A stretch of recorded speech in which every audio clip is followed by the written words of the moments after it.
ნახევარგამტარების ფიზიკაში სიტყვა კონტაქტს აქვს ღრმა და დიდი ფიზიკური შინაარსი. ორი მყარი სხეულის N და P ტიპის ნახევარგამტარების შეერთების ადგილას წარმოიქმნება ესე წოდებული გარემო, რომელიც ქმნის რადიკალურად წარმოდგენას ელექტრონიკაში. ამის საფუძველს შეიქმნა ტრანზისტორები, დიოდები და ასე შემდეგ, რომელმაც მისცა საშუალება კაცობრიობას შეექმნა მიკროელექტრონიკა და გადასულიყო ისეთ მცირე მოცულობით აპარატურაზე, რომელიც დღესდღეობით გვაძლევს კომპიუტერებს, ტელეფონებს, მობილური ჩარტვის და ასე შემდეგ და ასე შემდეგ. ამიტომ ნახევარგამტარების ფიზიკის ცნებაში სიტყვას კონტაქტს ძალიან ღრმა და შინაარსობრივი მნიშვნელობა გააჩნია.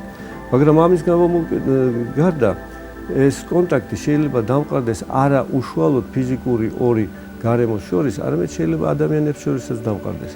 და ეს სიტყვა კონტაქტი განსაზღვრავს ურთიერთდამოკიდებულებას პიროვნებებს შორის. როდესაც ესე იგი ეს ცნება ურთიერთობისა არის შეზღუდული, ადამიანი გრძნობს თავის მარტოობას და ძალიან ბევრად განიცდის.